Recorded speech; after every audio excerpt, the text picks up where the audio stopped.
Candace Owens unleashed a firestorm across social media, her words sparking a blaze that tore through the digital realm like flames through parched wilderness. A single, jaw-dropping claim from her shattered the uneasy calm that had briefly settled over the nation, sending tremors through the political landscape.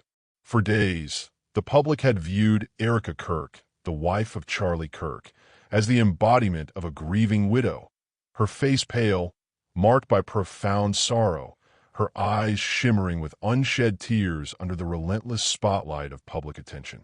But Candace, with her keen instincts and fearless boldness, was about to dismantle that narrative entirely. She wasn't merely questioning the story. She was unraveling it thread by thread, asserting that the pieces didn't align and that the truth was being buried beneath layers of deceit. This time, Candace held nothing back, directing her accusations at the woman closest to Charlie Kirk, her friend, her ally, her brother-in-arms within the conservative movement. The implication was earth-shaking, a betrayal so intimate and raw it seemed torn from a cinematic thriller, where the true culprit hides behind a veil of tears and sympathy. The internet exploded.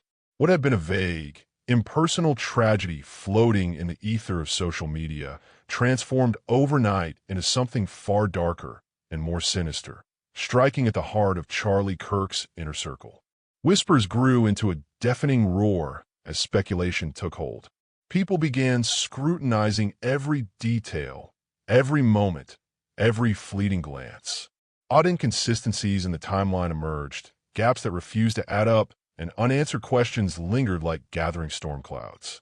Rumors of hidden motives tied to Charlie's personal life began to fester, each one more tantalizing and chilling than the last. By boldly challenging Erica's account of events, Candace poured fuel on the smoldering doubts, igniting a blaze that consumed every corner of the online world. The question on everyone's mind was no longer just what had happened to Charlie Kirk. It had evolved into something far more unsettling. Was the woman seen weeping, draped in sorrow, concealing a secret so shocking it could unravel everything? What began as a mystery twisted into a maze of suspicion, where every turn revealed new shadows and doubts. The loudest mourner, whose grief had seemed the most authentic, now stood at the center of a growing tempest. Was Erica Kirk truly a widow broken by loss, or was she something else entirely? A master of deception orchestrating a performance so convincing it had fooled the world? The tension was electric, crackling through every tweet, post, and heated comment thread. Social media became a battleground, a chaotic arena where conspiracy theories collided with passionate defenses, where accusations flew and loyalties were tested. The question haunting the internet wasn't just about who was behind Charlie's sudden departure anymore. It had grown into something larger and more personal. Was this a calculated plot by shadowy political forces, or a betrayal served cold within the intimacy of family? "I forgive him."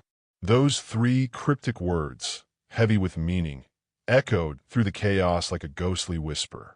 Spoken by Erica Kirk, they hung in the air, their significance unclear yet impossible to ignore. In the wake of Charlie's departure, those words sparked a frenzy. Online debates erupted, fierce and unrelenting. People lost jobs for daring to comment, their careers becoming collateral damage in the escalating war of words. Students faced suspensions for sharing their opinions, their futures caught in the crossfire of a story that refused to stay contained. And then, just when it seemed the drama couldn't spiral further, a shocking twist emerged, sending the internet into a tailspin. Rumors began to swirl, slithering through the dark corners of online forums. Word spread that the police had a suspect in custody, their identity tightly guarded. But another name kept surfacing in hushed conversations, sending chills through those who heard it. Erica Kirk, the woman who had stood before the world, her face a portrait of devastation, was now whispered about as a potential player in this tragedy. The idea was unthinkable, yet it took root, spreading faster than anyone could contain. What if Erica wasn't just a mourner? What if she was entangled at the heart of this catastrophe, her tears amassed for something far more sinister? The internet went wild. Social media feeds became a war zone, with conspiracy threads sprouting like weeds after a storm. Hashtags surged, then vanished, replaced by new ones, each more provocative than the last. Charlie Kirk's fans, once united in grief, were now divided. Some clinging to the image of Erica as a heartbroken widow, others convinced she held the key to a darker truth. Everyone hungered for answers, for a shred of clarity in a story growing murkier by the hour. Into this maelstrom stepped Candace Owens, not with a whisper, but with a roar that shook the foundations of the narrative. On September 18th, she took to Instagram, dropping a bombshell that left the internet momentarily stunned. In a post crackling with urgency, she accused those closest to the story of concealing critical details about Charlie Kirk's death. "This isn't just a tragedy," she declared, her voice unwavering yet burning with intensity. "This is a cover-up, a conspiracy that runs deeper than anyone wants to admit." In an instant, the narrative shifted, veering into uncharted territory. Candace wasn't just joining the conversation. She was rewriting it, transforming it into something larger, something that demanded attention. To underscore her point, she invoked a haunting biblical image, referencing the young man on the cross, Jesus Christ, who said, "Father, forgive them, for they know not what they do." Then, in a chilling move, she echoed Erica's cryptic phrase, "I forgive him." The words lingered, heavy with implication. Was Candace suggesting that Erica's forgiveness was a clue, a coded message hiding a deeper truth? Or was she using it to cast doubt on the entire narrative, painting Erica as a figure whose motives were far from pure? Whatever her intent, the effect was immediate. The internet erupted anew, with theories multiplying like sparks from a fire. Candace didn't stop there.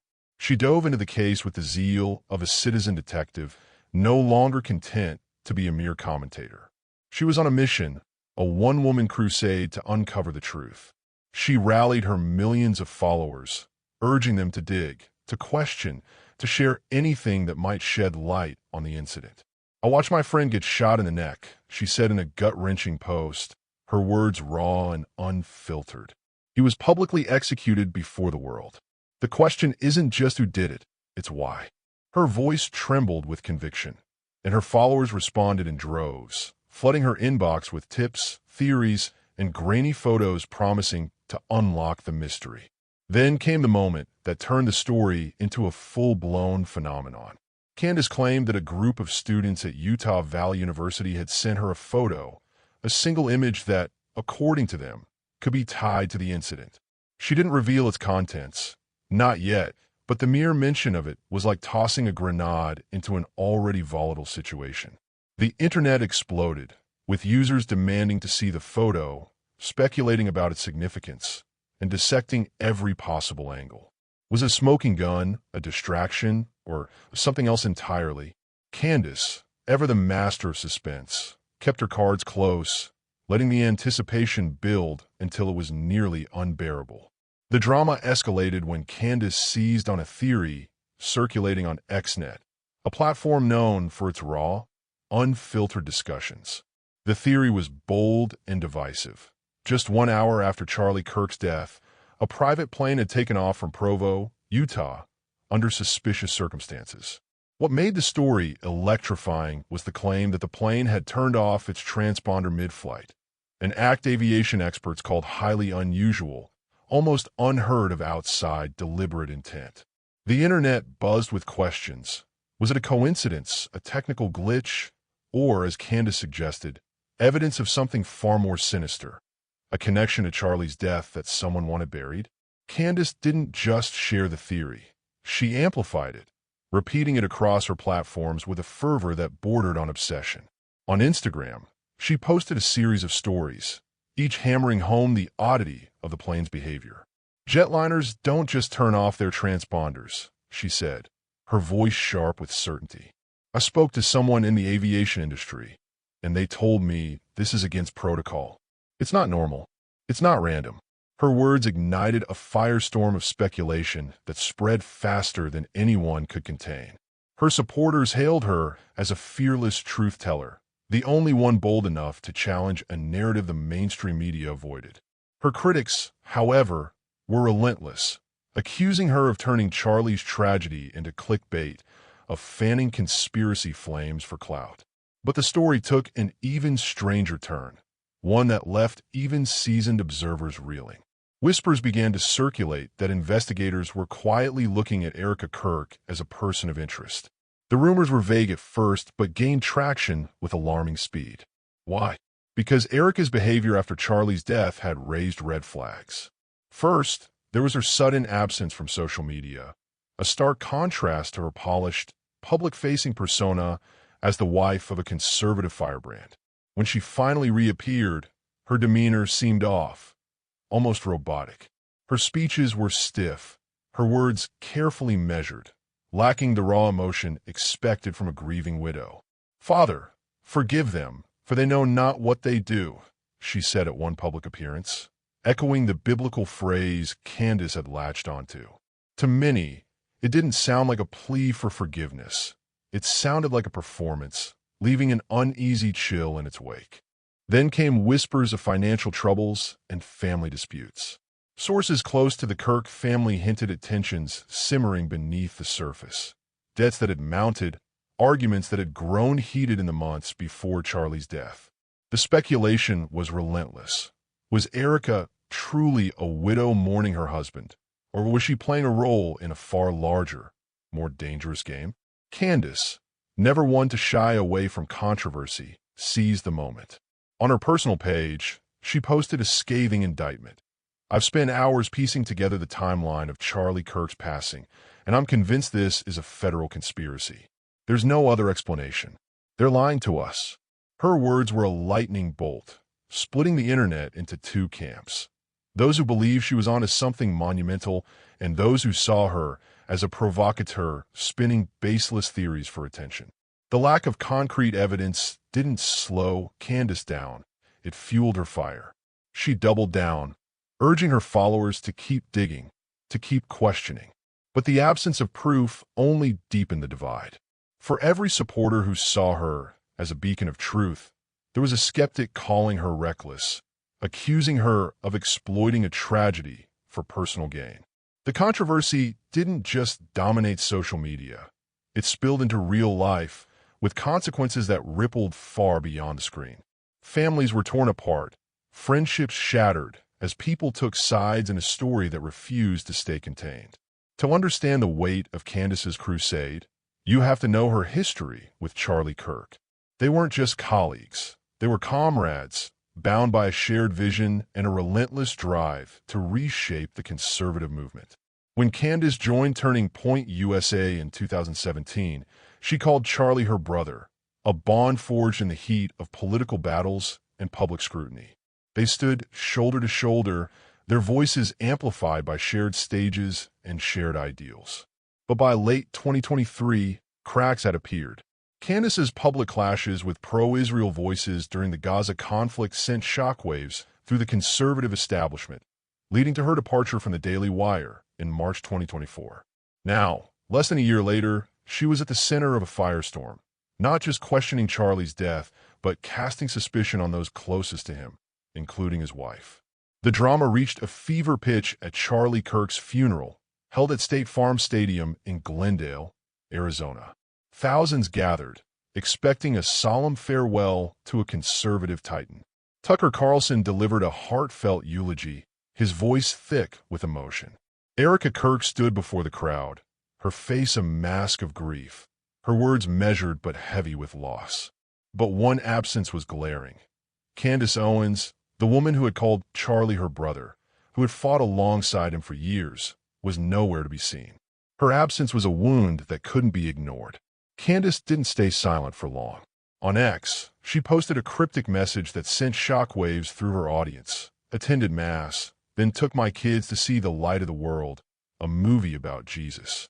Came home, cooked dinner, listened to Tucker share the story of Christ. A perfect day. And Erica Kirk, she's such a wonderful example of the love of Christ." The sarcasm was sharp and unmistakable. While thousands mourned Charlie in person, Candace watched from the sidelines, her absence a statement louder than any speech. Days later, on her podcast, she dropped another bombshell. She hadn't been invited to the funeral. According to Candace, Erica, Kirk, and a handful of Turning Point USA's biggest donors had deliberately excluded her, shutting her out of the inner circle she had once called family. The image was gut-wrenching.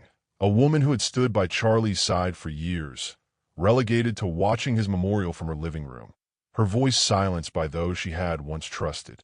But Candace, true to form, didn't let the slight go unanswered. She fired back on social media with her signature blend of wit and venom. "There's a % chance I'll be there. Funny, they say it like you can buy tickets to a funeral. When I'm questioning the feds, maybe skipping a public event they're overseeing is the smart move." She ended with a line that was half joke, half defiance. "I'm fine. I'll listen through my headphones and watch the morning show instead." The post was like a match dropped into a powder keg, and social media erupted once again, with a fractured relationship between Candace and Erica becoming the new focal point. To some, Candace was a hero, a lone voice daring to challenge a narrative shrouded in secrecy. To others, she was a villain, exploiting a family's grief to fuel her brand of conspiracy-driven outrage. The divide grew wider and more vicious with each passing day. Then came the bombshell that shook the story to its core. Reports surfaced quietly at first, then with growing urgency, that Charlie's own parents were beginning to question Erica's role in the tragedy. No longer just whispers from the fringes. These doubts came from the heart of the Kirk family, from the people who had known Charlie best. Behind closed doors, they were said to have expressed reservations about Erica's behavior, her silence, her cryptic statements. The fallout between Erica and Candace had only deepened their suspicions, turning a private family matter into a public spectacle. Sources close to the Kirks revealed a detail that sent shockwaves through the story. In the weeks before Charlie's death, his family had distanced themselves from Erica, communicating only through intermediaries. The once close-knit family was unraveling, fractured by doubt and distrust. On one side, Erica's defenders, friends, relatives, and allies insisted she was a victim, a widow unfairly targeted by a vicious internet mob. Her silence, they argued, was the natural response of a woman grappling with unimaginable loss, not a sign of guilt. On the other side, Candace's supporters saw her as a truth seeker, a warrior unafraid to confront the powerful forces they believed were behind Charlie's death. Into this fray stepped Pastor Rob McCoy, co-chair of Turning Point USA's Faith Division and one of Charlie's closest confidants. His voice carried weight, not just as a pastor, but as a man who had walked beside Charlie through the highs and lows of his career. In a statement that cut through the noise, McCoy didn't hold back. He rebuked Candace directly, accusing her of turning Charlie's death into a spectacle. Charlie was Candace's friend, he said, his voice steady but heavy with emotion. He never spoke ill of her, never turned his back on her, even when they disagreed. "I only wish Candace could be Charlie's friend now, in this time of grief the way he was hers. He would never have let this tragedy become a weapon." McCoy's words landed like a thunderclap, reshaping the narrative once again. For many, Candace was no longer the fearless whistleblower. She was a provocateur using a family's pain to fuel her own agenda. Critics seized on McCoy's rebuke, arguing that Candace had crossed the line, that her relentless speculation was tearing open wounds that had barely begun to heal. But Candace, as always, refused to back down. Instead, she leaned in, shifting her focus to a new target, Bill Ammon, a billionaire hedge fund magnate who, according to Candace, had clashed with Charlie in a heated argument just weeks before his death. On her podcast, she dropped the accusation like a bomb. Bill Ammon was angry. "Threats were made. That's what I heard." She paused, letting the weight of her words sink in, then added, "And I'd love for Bill to come argue with me about this." The claim was explosive, sending shockwaves through the conservative world and beyond. Ammon fired back, denying the allegations with a fury that matched Candace's own. Baseless, dangerous, and misleading, he called her claims, demanding she retract them. Andrew Colt, executive producer of The Charlie Kirk Show, echoed Ammon's outrage. warning that Candace's accusations were damaging the reputations of everyone involved. But the damage was done. Candace's words had spread like wildfire, leaping from social media to mainstream outlets that could no longer ignore the story. Newspapers and cable news shows, usually hesitant to touch Candace's brand of controversy, began covering the allegations, raising the question: was Candace defending Charlie's legacy, or was she tearing it apart in her quest for answers? The Kirk family, already fractured, was caught in the crossfire, their private grief transformed into a public battleground where loyalty, truth, and power collided. As the storm raged on, one thing became clear. Candace Owens had taken a whisper of doubt and amplified it into a global roar. The Kirk family, once a symbol of unity, was now a house divided, torn apart by suspicion and grief. Inside their home, tensions simmered, with some urging Erica to speak out, to confront Candace head-on, while others warned that any response would only fuel the fire. The world watched, breathless, as the saga unfolded, each new twist adding fuel to a story that refused to die. What do you think? Is Candace Owens a fearless crusader uncovering a hidden truth, or is she a provocateur dragging a grieving family into chaos? The answer remains unclear, and the story is far from over. A new revelation could emerge at any moment, and when it does, it's certain to shake the foundations of this already explosive saga. Stay tuned, because this storm shows no signs of slowing down.